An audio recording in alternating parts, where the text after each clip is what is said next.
Last weekend, the Myst and Lentor Hills residences launched. Today, I am going to review to you how many percentage sold for these two projects and my take on Grand Dunman and Pinehill. I'm Alicia, welcome to Asas Property, Singapore. The Myst really missed the mark, selling only 26.9%. Even CDL as the developer didn't help the sales. 0 5-bedrooms sold and 1 4-bedroom sold. There is still 20 units of 1 plus study and even 1 unit left that is under 1 million at 998k. That's like 1,930 per square feet. If you watched my previous video on the Myst, based on supply and demand and the last 13 years prices, I calculated what a good value OCR project price should be. If you look back at the supply and demand, prices in the OCR went up at an average of 6.7% in 2010 to 2020. 2021, it only went up by 4% because there was slightly more supply. If it went up by its usual average of 6.7%, it should be 1,657 per square feet for 2021, 1,768 per square feet for 2022, and this year 2023, it should be 1,886 per square feet. If we factor in another 2% because of the sudden spike printing of money by the Fed in 2020 and the stark increase of aluminium costs, etc., 2023 OCR prices should be about 1,924 per square feet. So if the Myst launches at 1,900 per square feet, it would be a good buy. Above 2,000 per square feet, you may be entering at future prices. So it should be 1,924 per square feet on average. Looking at the mid-floor, level 12, it is above 2,000 per square feet for all types of bedrooms. So we look at the mid-floor 2-bed 2-bath, PSF is 2,181. Mid-floor 3 bedrooms compact unit 850 square feet, PSF is 2,129. 3 bedrooms premium PSF is 2011. 4 bedrooms PSF is also 2011.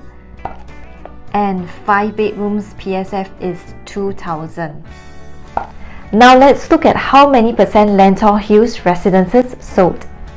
It sold 51.54%, better than the Myst but not as good as their previous launch Lentor Modern, which sold 84% on launch day. They sold mostly 2 bedrooms, 2 plus study, 3 bedrooms. On my Lentor Hills video, I mentioned that in the last 12 months, the average per square feet price of Lentor Modern was 2,122, which is a very reasonable 10% profits for developers.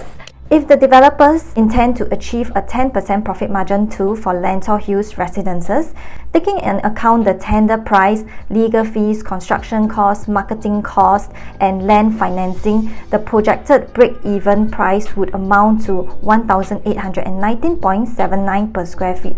Adding the 10% profit margin, the selling price would be 2,001.77 cents per square feet. With a 10% profit margin for Lentor Hills, the average selling price should be 2,001.77 per square feet. So let's look at the mid-floor prices for some units type. 1 plus study PSF is 2,279. 2 beds 2 bath PSF is 2,260. 3 bedrooms compact PSF is 2,085. 3 bedrooms premium PSF is 2,117. And level 11 4 bedrooms PSF is 2,079. Now let's go on to my take on Pinehill. I think it would do better than the Myst because there hasn't been any launches in the area, but poorer than the other two launches.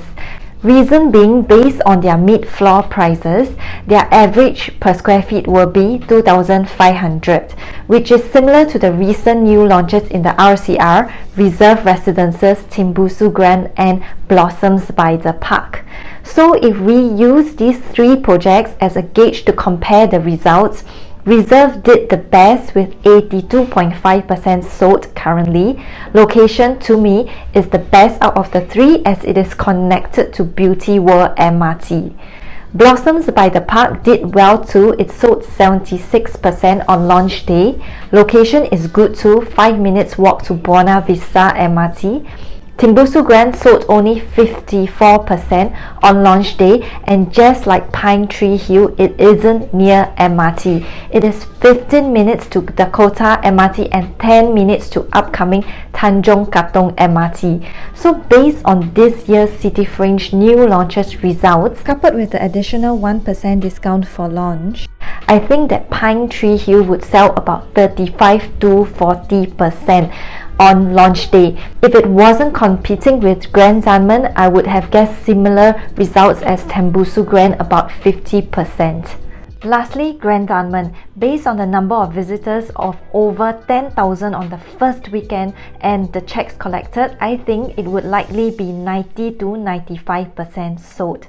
First, location. It is just a minute walk to Dakota MRT. Second, with starting price of 2003, the average price should be similar to the other RCR projects, likely 2005 per square feet too.